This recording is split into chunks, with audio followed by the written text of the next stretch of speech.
Assalamualaikum warahmatullahi wabarakatuh. Yang kami hormati dosen pembimbing PPKN Bapak Sopani. Nama saya Sugianto, mahasiswa STMIK MIC Cikarang jurusan Teknik Informatika. Dalam hal ini ingin melaksanakan tugas PPKN peranan Indonesia dalam perdamaian dunia yang dibagi menjadi 7 pokok bahasan dasar mengenai pencapaian Indonesia terhadap perdamaian dunia.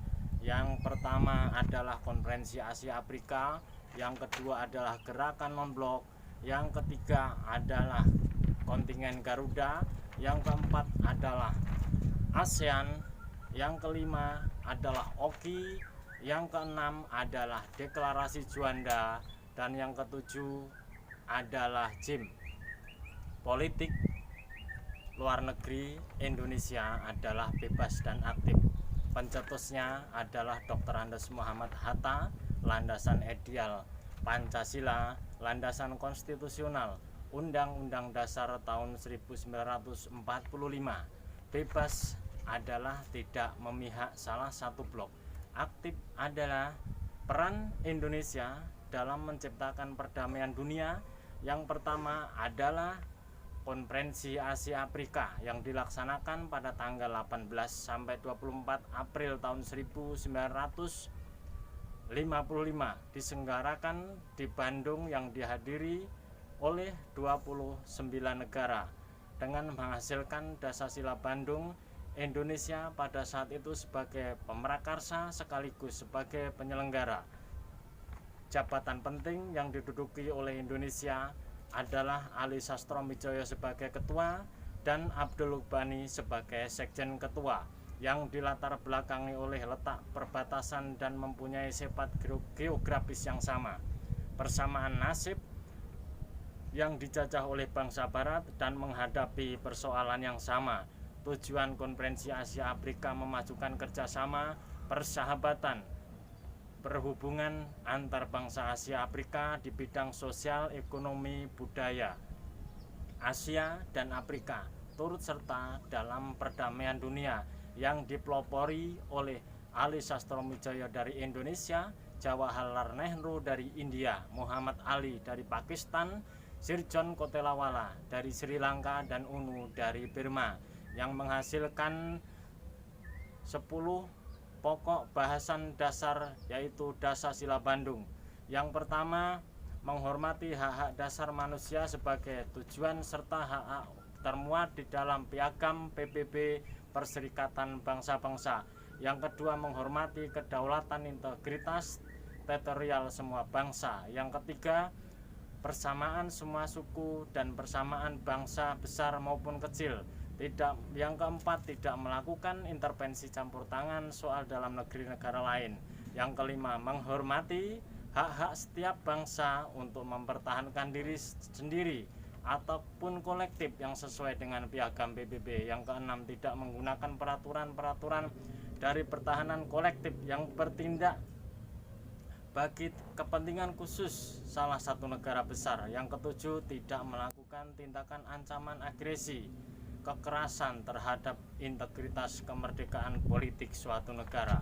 Yang ke-8, menyelesaikan masalah secara damai perundingan menurut Piagam PBB. Yang ke-9, memajukan kepentingan bersama dan kerjasama. Yang ke-10, menghormati hukum dan kewajiban-kewajiban nasional.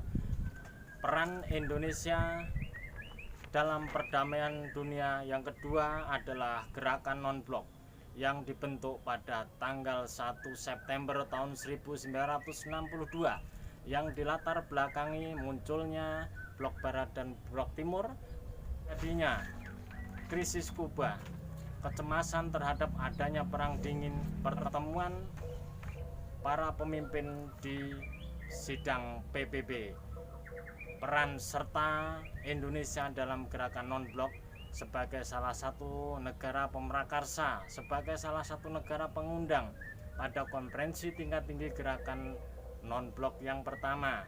pernah menjadi ketua gerakan non-blok pada tahun 1992 sampai dengan 1995. Saat itu Indonesia menjadi tuan rumah bertempat di Jakarta berjumlah 106 negara. Indonesia juga turut serta dalam memecahkan masalah-masalah dunia berdasarkan perdamaian dunia, memperjuangkan HAM dan tata ekonomi dunia yang berdasarkan pada asas keadilan. Peran Indonesia dalam upaya menciptakan perdamaian dunia yang ketiga adalah pengiriman pasukan Garuda mulai pada tahun 1960 dengan tujuan negara Kongo, dan yang terakhir pada tahun 1993 kontingen Garuda ke-14 dengan tujuan negara Bosnia Herzegovina.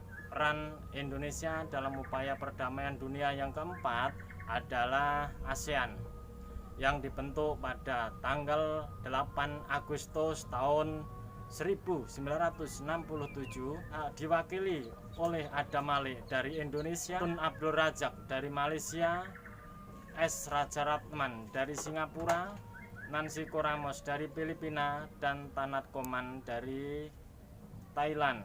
Tujuan ASEAN adalah meningkatkan ekonomi, sosial, budaya di kawasan Asia Tenggara, meningkatkan perdamaian dan stabilitas keamanan kawasan Asia Tenggara, meningkatkan kerjasama dalam bidang sosial, ekonomi, budaya, dan teknologi.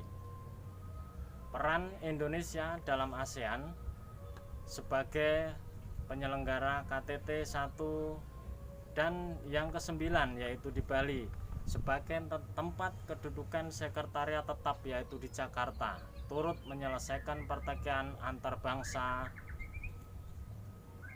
atau negara, mendukung kesepakatan bahwa Asia sebagai kawasan yang bebas dan damai, menyelenggarakan Jakarta Informal Meeting. Peran Indonesia dalam perdamaian dunia yang kelima adalah OGI yang didirikan atau diprakarsai oleh Raja Hussein II dari Maroko, Raja Faisal Arab pada tanggal 25 September tahun 1969 di Rabat, Maroko. Peran Indonesia dalam OGI. Indonesia menjadi salah satu dari 24 negara yang menghadiri KTT 1 di Rabat. Indonesia mempelopori gagasan perlu tatanan baru dunia Islam. Tuan rumah konferensi tingkat menteri KTM OGI yang ke-24 di Jakarta tahun 1996. Tuan rumah konferensi tingkat tinggi luar biasa OGI tahun 2016. Tujuan OGI yang pertama meningkatkan solidaritas Islam antar anggotanya, yang kedua menghapuskan perbedaan rasial, kolonialisme dalam segala bentuk dan manifestasinya, serta masalah diskriminasi, yang ketiga mengkoordinasi usaha-usaha melindungi tempat suci umat Islam, yang keempat membendung dan membangun perjuangan rakyat Palestina untuk memperoleh hak-hak serta tanah airnya, yang kelima memperteguh perjuangan Islam dengan maksud melindungi kehormatan, kemerdekaan, dan hak-hak nasional Indonesia. Dan Indonesia masih sangat berkomitmen untuk membantu menyelesaikan permasalahan di Palestina dan peduli dengan adanya dibangunnya berbagai macam rumah sakit, meringankan beban masyarakat yang ada di Palestina. Peran Indonesia dalam perdamaian dunia yang keenam adalah Deklarasi Juanda yang dicetuskan oleh Juanda pada tanggal 13 Desember tahun 1957 mengenai batas-batas laut didasarkan pada prinsip Archipelago State. Tujuan dari Deklarasi Juanda dapat dibagi menjadi 3 bagian. Yang pertama, mewujudkan wilayah Kesatuan Republik Indonesia yang utuh dan bulat. Yang kedua, menentukan batas-batas wilayah yang jelas dari prinsip Republik Indonesia sesuai dengan prinsip-prinsip negara kepulauan. Yang ketiga, mengatur lalu lintas pelayanan yang damai. Pada tahun 1982, PBB menetapkan Konvensi Hukum Laut yang ketiga, yaitu UNCLOS, mengenai batas-batas wilayah yang disepakati berdasarkan zona ekonomi eksklusif, menciptakan perdamaian dunia. Yang ketujuh adalah JIM yang dilaksanakan pada tanggal 25 sampai 28 Juli tahun 1988 di Bogor, dan tanggal 19 sampai dengan 21 Februari tahun 1989 di Jakarta, yang diprakarsai oleh Menteri Luar Negeri Ali Alatas. Dengan hasil dari JIM adalah yang pertama, penarikan pasukan Vietnam dari Kamboja. Yang kedua, akan dibentuk pemerintahan yang akan mengikutsertakan 4 kelompok yang bertiga. Sebagai tindak lanjut, pada tanggal 23 Oktober tahun 1991 dilaksanakan Perjanjian Paris di bawah pengawasan PBB. Sampai dengan saat ini Indonesia masih berperan dalam perdamaian dunia, salah satunya yang belum lama mengenai penyelesaian konflik yang ada di Myanmar yang dipelopori oleh Bapak Jokowi. Demikianlah materi yang dapat kami sampaikan mengenai peranan Indonesia dalam menciptakan perdamaian dunia. Apabila ada kata yang tidak berkesan